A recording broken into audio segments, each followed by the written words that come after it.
दोस्तों, जिस अस्पताल में पति डॉक्टर था, उसी अस्पताल में उसकी तलाकशुदा पत्नी अपनी डिलीवरी करवाने के लिए भर्ती हुई थी।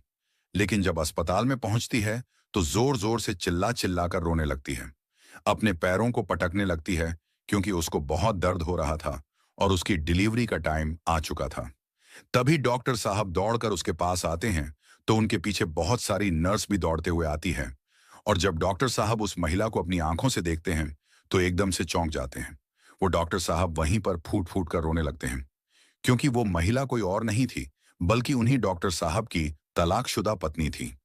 लेकिन सोचने वाली बात यह है कि आखिर इन दोनों पति और पत्नी के बीच में ऐसा क्या विवाद हुआ था, जिसकी वजह से ये दोनों एक दूसरे से तलाक ले लिए थे।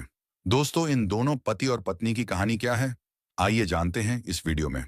लेकिन दोस्तों, वीडियो में आगे बढ़ने से पहले वहीं आप लोगों से एक छोटा सा रिक्वेस्ट है कि अगर आप लोग हमारे चैनल पर पहली बार विजिट किए हैं, पहली बार इस चैनल को देख रहे हैं, तो चैनल को सब्सक्राइब कर लीजिए। वीडियो को लाइक कर दीजिए, ताकि जो मेरा हौसला है वह और भी ज्यादा बढ़ता रहे, और भी ज्यादा इंटरेस्टिंग कहानियां ऐसे ही मैं आप लोगों को सुनाता रहूं। दोस्तों, ये सच्ची कहानी है उत्तराखंड की। और दोस्तों, उत्तराखंड में एक अर्जुन सिंह जी नाम के व्यक्ति रहते थे, जो कि सरकारी विभाग में एक कर्मचारी थे। और दोस्तों, उनकी एक लड़की थी जिनका नाम सोनम था। दोस्तों, सोनम अपने कॉलेज की पढ़ाई कर रही थी, क्योंकि दोस्तों, जो अर्जुन सिंह जी थे ना, उनकी वह इकलौती लड़की थी। उनका कोई और लड़का नहीं था। इसीलिए वह अपनी लड़की सोनम को बहुत ज्यादा प्यार किया करते थे। और दोस्तों, आप लोग तो जानते ही हैं, ये किसी से छिपाने की बात नहीं है कि जिनके एक औलाद होते हैं ना, वह लोग अपने औलाद को बहुत प्यार करते हैं और बहुत लाड प्यार से पालन कर बड़ा करते हैं। अगर वह बच्चा कोई गलती भी करता है ना, तो उसके माँ बाप उसको प्यार करते हैं, उसको ज्यादा डांटते नहीं हैं। और दोस्तों, यही वजह होता है कि जिनकी एक संतान होती है, वो अक्सर बिगड़ जाया करती है। लेकिन दोस्तों, जो सोनम थी, वह इंटर पास करने के बाद ग्रेजुएशन की पढ़ाई करने लगी थी, तो उसके शौक भी बहुत बड़े बड़े हो जाते हैं। क्योंकि दोस्तों, सोनम के पिताजी के पास बहुत ज्यादा धन दौलत था, किसी भी चीज की कोई कमी नहीं थी। इसीलिए दोस्तों, जो सोनम थी ना, वह अपने दोनों हाथों से आंखों को बंद करके पैसों को उड़ाया करती थी। महंगी महंगी गाड़ियों में घूमती थी। उसका शौक था कि रात को अपने दोस्तों के साथ पार्टी करना, महंगे महंगे बड़े बड़े रेस्टोरेंट में खाना खाना, महंगा मोबाइल चलाना। लेकिन दोस्तों, उसके पिताजी उसको रोकते नहीं थे, उसको टोकते नहीं थे। जो भी वह मांगती थी ना, उसको लाकर दे दिया करते थे। अब दोस्तों, इस तरीके से कुछ दिन का वक्त गुजरा है, तो सोनम का ग्रेजुएशन भी कंप्लीट हो जाता है। तो दोस्तों, अर्जुन सिंह जी सोचते हैं ना कि अब हमारी बेटी बड़ी हो गई है, क्यों ना कोई अच्छा लड़का देखकर इसकी शादी करवा दिया जाए। अब दोस्तों, यही सब सोच के जो अर्जुन सिंह जी है, वह अपनी बेटी सोनम के पास जाते हैं। उससे पूछते हैं कि बेटी, अब तुम बड़ी हो गई हो, अब हम लोग तुम्हारा विवाह करवाना चाहते हैं। इस पर तुम क्या कहना चाहती हो? तुम्हारा क्या राय है? तब दोस्तों, सोनम अपने पिताजी से कहती है कि मैं अभी शादी नहीं करना चाहती हूँ, क्योंकि मैं तो अभी आगे की पढ़ाई करना चाहती हूँ और अपने जीवन में एक कामयाब इंसान बनना चाहती हूँ। तब दोस्तों, अर्जुन सिंह जी कहते हैं कि बेटी, मैं तुमको पढ़ने के लिए मना नहीं कर रहा हूँ। तुम अपने ससुराल में रहकर भी पढ़ाई कर सकती हो, क्योंकि जिस लड़के से मैं तुम्हारी शादी तय करूंगा, उससे सबसे पहले मैं यही बात करूंगा कि तुम अगर मेरी बेटी को पढ़ाओगे, तभी मैं तुमसे उससे शादी करूंगा, नहीं तो नहीं करूंगा। अगर वह लड़का पढ़ाने के लिए मान जाएगा, तभी तुम्हारी शादी उस लड़की से करवाऊंगा। अब दोस्तों, जब यह बात सोनम अपने पिताजी के मुंह से सुनती है, तो वह भी मान जाती है, शादी करने के लिए तैयार हो जाती है। तो सोनम के पिताजी अर्जुन सिंह जी अपने ही एक मित्र के लड़के से उसकी शादी तय करवा देते हैं। उस लड़के का नाम राहुल था, और राहुल के जो पिताजी थे, उनका नाम बलवंत सिंह था। बलवंत सिंह जी खेतीबाड़ी करने वाले किसान थे। वो कोई सरकारी कर्मचारी नहीं थे या फिर कोई अधिकारी नहीं थे। इसीलिए जो बलवंत सिंह जी थे, सिंपल वाले जिंदगी बिता रहे थे। उनके ऊंचे शौक भी नहीं थे, बड़े नॉर्मल टाइप के इंसान थे। लेकिन उनका जो लड़का राहुल था, वह सरकारी डॉक्टरी की पढ़ाई कर रहा था, और बचपन से उसका सपना था कि वह डॉक्टर बने। तो कुछ दिन बाद इन दोनों की शादी की तारीख भी तय हो जाती है, और फिर राहुल से धूमधाम से करके सोनम की शादी करवा दी जाती है। लेकिन जब सोनम अपने ससुराल पहुंच जाती है, तो उसका वही पुराना वाला शौक था, अच्छे अच्छे होटल में जाकर महंगे महंगे खाना खाना, बड़ी बड़ी गाड़ियों से घूमना, महंगे महंगे कपड़े पहनना, महंगा महंगा फोन चलाना, छोटे छोटे कपड़े पहनना। लेकिन यह बात राहुल को और उसके माता पिता को बहुत बुरी लगती थी। वो लोग अक्सर सोनम से कहा करते थे कि देखो सोनम, तुम इस घर की बहू हो, इस घर की बेटी नहीं हो। अगर इस घर की बेटी भी होती तो वह भी मान मर्यादा के बारे में सोचती, अपने माँ बाप का इज्जत करती, और वह भी कुछ करती तो पर्दे के अंदर करती। लेकिन तुम तो बहू होकर इतने छोटे छोटे कपड़े पहनती हो, ऊंचे बड़े बड़े शौक रखती हो। हम लोग तुम्हारे इतने बड़े बड़े शौक पूरा नहीं कर पाएंगे। हम लोग खेती बाड़ी करने वाले किसान आदमी हैं, और तुम तो जानती हो कि हमारा बेटा जो है डॉक्टरी की पढ़ाई कर रहा है। हर महीने कुछ पैसा उसको भी भेजना होता है। इसीलिए हम लोग तुमसे हाथ जोड़कर रिक्वेस्ट कर रहे हैं कि तुम भी हम लोग की तरह मिडिल क्लास फैमिली बनकर हम लोग के साथ रहो। ज्यादा ऊंचे ऊंचे शौक मत पालो। अब यह सब बात सुनकर सोनम बहुत ज्यादा गुस्सा हो जाती है। उसको बहुत बुरा लगता है। तो सोनम कहती है कि मैं इस तरीके से आप लोग के घर में नहीं रह सकती हूं। अगर आप लोग मुझे इस घर में रखना चाहते हैं तो आप लोग मेरी हर इच्छा को पूरा करिए, मेरी ख्वाहिश को पूरा करिए, तब मैं आपके साथ रहूंगी। अब इस बात को सुनकर राहुल के पिताजी बहुत ज्यादा हैरान हो जाते हैं और सोनम की एक बात का जवाब नहीं देते हैं और चुपचाप अपने कमरे में चले जाते हैं। फोन उठाते हैं और सोनम के पिताजी को फोन करते हैं। उनसे कहते हैं कि अर्जुन सिंह जी, तुम्हारी लड़की यहाँ किसी की बात नहीं मानती है। यहाँ पर वह छोटे छोटे कपड़े पहनती है, ऊंचे ऊंचे शौक रखती है। तब उधर से अर्जुन सिंह जी कहते हैं, ना कि देखो, हमारी इकलौती लड़की है। हम लोग बड़े लाड़ प्यार से उसको पाल पोस कर बड़ा किए हैं। हमारी लड़की को किसी भी प्रकार का कोई दुख नहीं होना चाहिए। उसकी जो भी शौक है, जो भी इच्छाएं हैं, जो भी उसका डिमांड है, उसको आप लोग पूरा करिए। इसीलिए तो हम लोग अपनी बेटी का विवाह आपके घर पर कराए हैं, ताकि वह वहां पर खुश रह सके। अब यह बात सुनकर बलवंत सिंह जी जो थे वह बहुत ज्यादा परेशान हो जाते हैं और बलवंत सिंह जी सोचने लगते हैं कि इसके माता पिता इसको सर पर चढ़ाए हैं, इसीलिए कि हम लोग की बात को नहीं मानती है, हम लोग की बात का वैल्यू नहीं करती है। अब इस तरीके से उस घर में काल होना धीरे धीरे स्टार्ट हो जाता है और सोनम की शादी को पूरे 6 महीने बीत जाते हैं।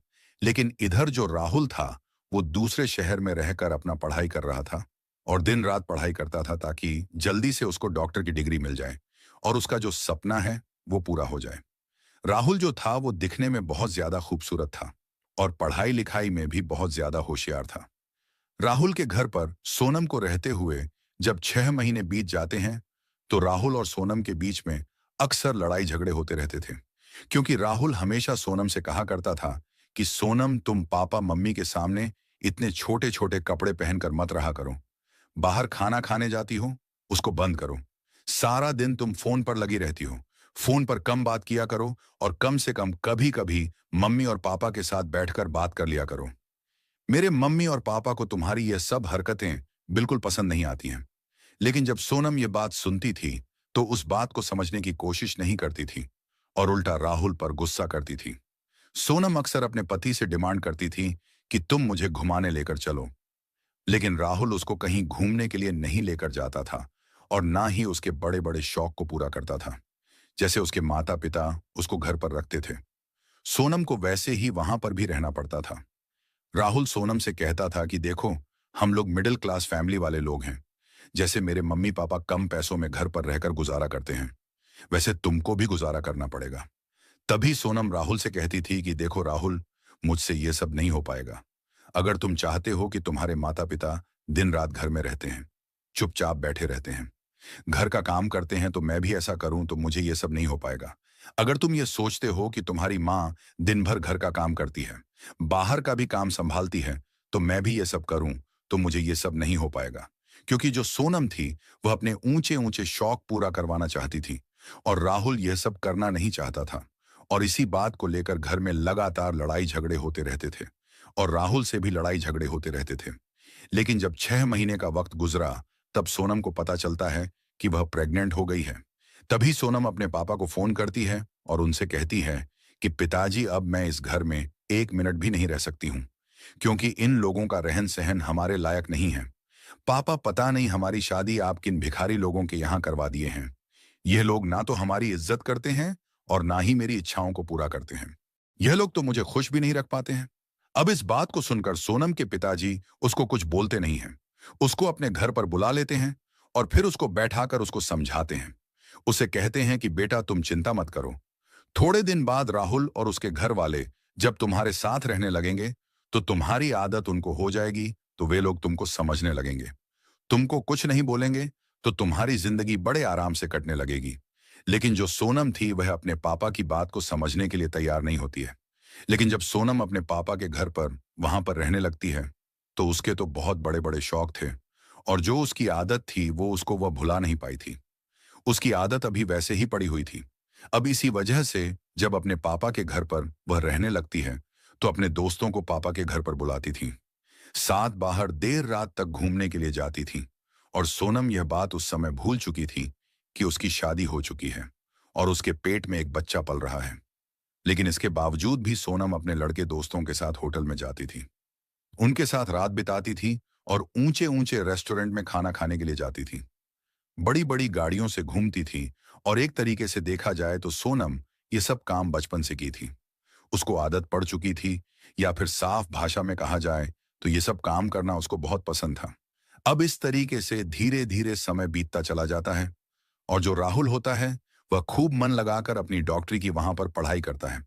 तो उसकी जो मेहनत है एक दिन रंग लाती है, और डॉक्टरी की पढ़ाई वो पास कर लेता है और उसको ट्रेनिंग के लिए भेज दिया जाता है। इधर जब सोनम अपने दोस्तों के साथ घूमने फिरने लगती है तो उसको ऐसा लगने लगता है कि राहुल उसके लायक नहीं है। तभी एक दिन सोनम तलाक का कागज कोर्ट में पेश कर देती है। तो कुछ दिन बाद इन दोनों के बीच में तलाक भी हो जाता है। हालांकि उस समय सोनम के पिताजी उसको समझाने की बहुत कोशिश करते हैं, और राहुल भी उसको समझने की कोशिश बहुत करता है, लेकिन वह किसी की बात नहीं मानती है। लेकिन जब राहुल एक सफल डॉक्टर बन जाता है तो उत्तराखंड के अंदर एक अच्छे अस्पताल में उसकी नियुक्ति हो जाती है, और वहां पर वह नौकरी करने लगता है। लेकिन इधर जब सोनम अपने मायके में रहने लगती है, अपने पापा के घर पर रहने लगती है, तो वह अपने दोस्तों के साथ घूमने फिरने लगती है और यह बात भूल जाती है कि वह राहुल के बच्चे की मां बनने वाली है। लेकिन जब सोनम के डिलीवरी का टाइम नजदीक आ जाता है तो उसके जो यार दोस्त थे वह उसको पूछते भी नहीं हैं, और ना ही उसको देखने के लिए आते हैं। सोनम जब भी अपने दोस्तों के साथ कहीं बाहर घूमने के लिए जाती थी तो उसके दोस्त लोग कहा करते थे कि सोनम, अब तुम घर पर आराम करो, तुम्हारे साथ घूमने में हम लोग को अच्छा नहीं लगता है। तुम्हारे पेट में बच्चा है, तुम्हारा पेट बहुत बाहर निकल गया है। अब इस तरीके से जब वह लोग बोलते थे तो सोनम इस बात को सुनकर समझ जाती है कि उसके दोस्त जिंदगी भर उसका साथ नहीं देने वाले हैं। लेकिन सोनम अब चाह कर भी कुछ नहीं कर सकती थी, क्योंकि वह अपने पति को तलाक दे चुकी थी। क्योंकि उसके जो दोस्त लोग थे वह लोग भड़का दिए थे कि जो तुम्हारा पति है वह तो बस नॉर्मल लड़का है, घूमने फिरने वाला लड़का नहीं है। तुमको पूरी जिंदगी घर में रखेगा, तुमको ना घुमा फिरा पाएगा, नहीं तुमको एंजॉय कराएगा। तो इसी सब के चक्कर में आकर वह अपने पति से तलाक ले लेती है। अब इस तरीके से धीरे धीरे वक्त गुजरता है तो सोनम एकदम से अकेले पड़ जाती है और अपने पापा के घर पर रहने लगती है। लेकिन जब 9वां महीना लगता है तो उसके पेट में बहुत ज्यादा दर्द होने लगता है। तो उसके पिताजी तुरंत घर पर ही एम्बुलेंस फोन करके बुला लेते हैं और तुरंत उसको अस्पताल में भर्ती करवाते हैं। लेकिन जब सोनम एम्बुलेंस से नीचे उतरती है अस्पताल के अंदर जाने के लिए, तो उसको दर्द और भी ज्यादा होने लगता है और जोर जोर से चिल्ला चिल्ला कर रोने लगती है। अब उसके रोने की आवाज और चिल्लाने की आवाज सुनकर जो अस्पताल के सारे स्टाफ लोग थे, जो डॉक्टर लोग थे, वो लोग दौड़कर बाहर आकर देखने की कोशिश करते हैं कि कोई महिला इतना क्यों चिल्ला रही है। तो राहुल भी दौड़कर आता है देखने के लिए कि आखिर वह महिला चिल्ला क्यों रही है, इतना रो क्यों रही है। लेकिन जैसे ही राहुल दौड़कर अस्पताल के बाहर वाले दरवाजे के पास पहुंचता है और जैसे ही राहुल सोनम को देखता है, अपनी आंखों से तो उसके होश उड़ जाते हैं। उसके आंखों से अचानक आंसू बहने लगते हैं। तभी दल राहुल सभी नर्सों से कहता है कि आप लोग जल्दी से डिलीवरी वार्ड में जाकर सारा इंतजाम करिए, मैं इसको लेकर अभी आ रहा हूं।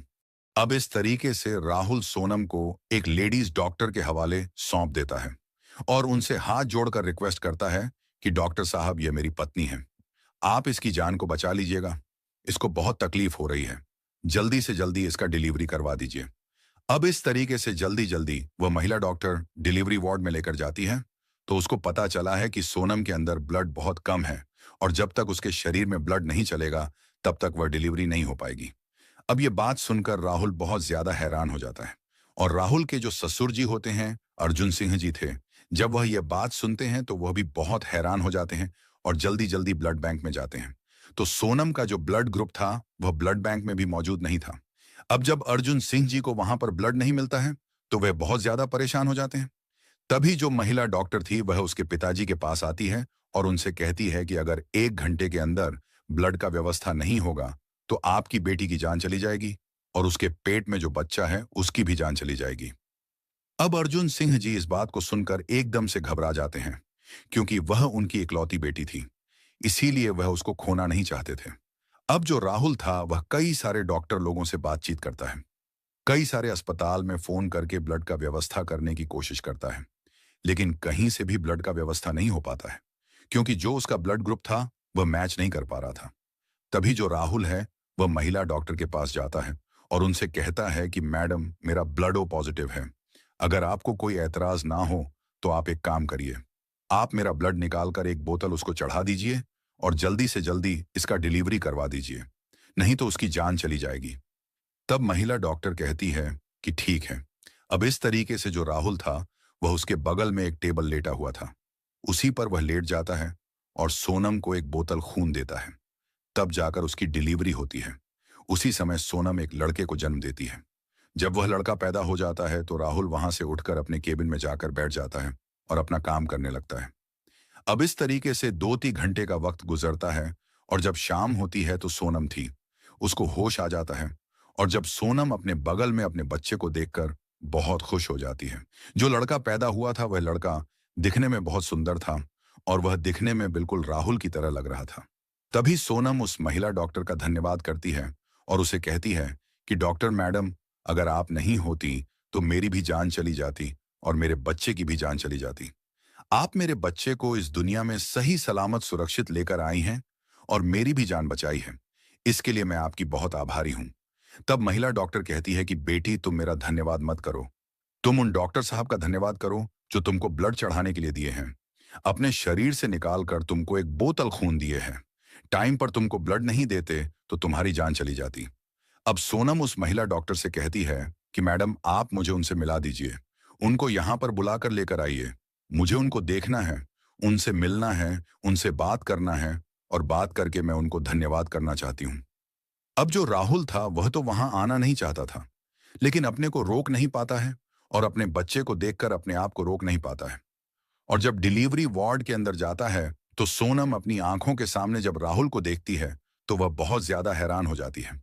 उसकी आंखें एकदम से खुली की खुली रह जाती हैं। एकदम से वह चौंक जाती है। तभी सोनम उस महिला डॉक्टर से कहती है कि डॉक्टर साहब, यह तो मेरे तलाकशुदा पति हैं, आप इनको यहां पर क्यों लेकर आई हैं? इनको जल्दी से बाहर निकालिए। तब महिला डॉक्टर कहती है कि यही तो आपको ब्लड डोनेट किए हैं, अगर यह नहीं होते तो आपकी जान चली जाती। अब यह बात सुनकर सोनम की आंखों से अचानक आंसू बहने लगते हैं। एक तरफ बगल में उसका बच्चा सोया हुआ था और दूसरी तरफ उसकी आंखों के सामने उसका तलाकशुदा पति खड़ा था। तो सोनम उसको देखकर फूट फूट कर रोने लगती है। सोनम सोचती है कि राहुल मेरी जान बचाया है और मैं इसके साथ कितना गलत व्यवहार कर रही थी। मैं इसको गरीब भूखा नंगा कहती थी और यह तो मेरी इस तरीके से मदद किया है, मेरी जान को बचाया है। इतना सब सोचते सचते सोनम बहुत ज्यादा शर्मिंदा हो जाती है और हाथ जोड़कर राहुल के सामने उसके पैरों में गिरकर फूट फूट कर रोने लगती है। तभी राहुल सोनम से कहता है कि देखो सोनम, तुमको पैर पकड़कर रोने की जरूरत नहीं है। तुम्हारे माँ बाप ने जैसा तुमको संस्कार दिया था तुम उसी के अनुसार चल रही थी, इसमें तुम्हारी कोई गलती नहीं है। लेकिन अब तुम्हारा बच्चा सही सलामत पैदा हो गया है और तुम भी स्वस्थ हो। तुम चिंता मत करो, बहुत जल्दी ठीक हो जाओगी और कुछ दिन बाद तुमको यहां से डिस्चार्ज कर दिया जाएगा। अब इस बात को सुनकर सोनम फिर से फूट फूट कर रोने लगती है। तभी वहां से राहुल जाने लगता है। तो सोनम उससे कहती है कि राहुल, रुको, तुम कहां जा रहे हो? मैं इस बच्चे को लेकर अब कहां जाऊंगी? अब मेरा तो कोई ठिकाना भी नहीं है। तब सोनम हाथ जोड़कर राहुल से कहने लगती है कि राहुल देखो, मुझे माफ कर दो, मुझे आप अपने साथ अपने घर लेकर चलो।